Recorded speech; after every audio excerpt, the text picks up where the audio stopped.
भाजपचे नेते प्रवीण दरेकर जोडले गेलेले आहेत। दरेकरजी, स्वागत आहे तुमचं TV9 मराठीमध्ये। मुंबई उपनगरामधल्या सोफिटेल हॉटेलमध्ये मुख्यमंत्री फडणवीस आणि आदित्य ठाकरे एकत्र आहेत अशी माहिती मिळते। तुमची पहिली प्रतिक्रिया? नाही, मला वाटतं की अजून आपणच आता विश्लेषण करत असताना दोघांचाही कॉन्वॉय बाहेर आहे, भेट झाली की नाही माहित नाही असंही त्या ठिकाणी बोलत आहे। त्याच्यामुळे नेमकी त्यांची भेट झाली का, झाली तर समजा दोघांमध्ये त्या ठिकाणी भेट असेल तर त्या भेटीच्या विषयी मी भाष्य करणं कसं काय योग्य ठरेल? आणि आपण भेट झाली म्हणजे लगेच उद्या राजकीय संदर्भही लावणं घाईचं ठरेल।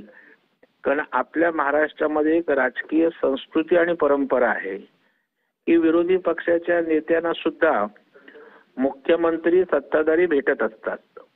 एवढंच नाही तर स्वतः मुख्यमंत्री विरोधी पक्षाच्या पण घरी जात असतात। जस की मुख्यमंत्री असतानाही ते राज ठाकरे साहेबांच्या घरी गेले होते।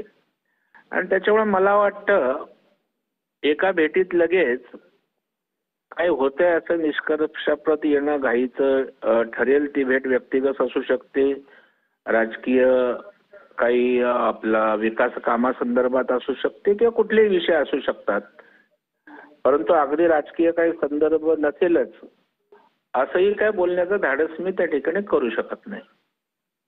मग दरेकरजी, एक प्रश्न असा उपस्थित राहतो की संदर्भ नेमका कसला घ्यावा? कारण विधिमंडळ अधिवेशनामध्ये देवेंद्र फडणवीस आणि उद्धव ठाकरेंना खुली ऑफर दिलेली होती। त्याच्यानंतर उद्धव ठाकरे आणि फडणवीसांची भेट सुद्धा झालेली होती, बैठक सुद्धा झालेली होती आणि आता एकाच हॉटेलमध्ये ही दोघं आहेत, आदित्य ठाकरे आणि फडणवीस। मग संदर्भ नेमका काय घ्यावा? नाही, संदर्भ तर आपण जर तरच त्या ठिकाणी घेणार। आता जे विधिमंडळात झालं ते दोघांनी स्पोर्टिंगली घेतलं। ते म्हटलं की अशा प्रकारच्या गमतीनं गोष्टी होत असतात।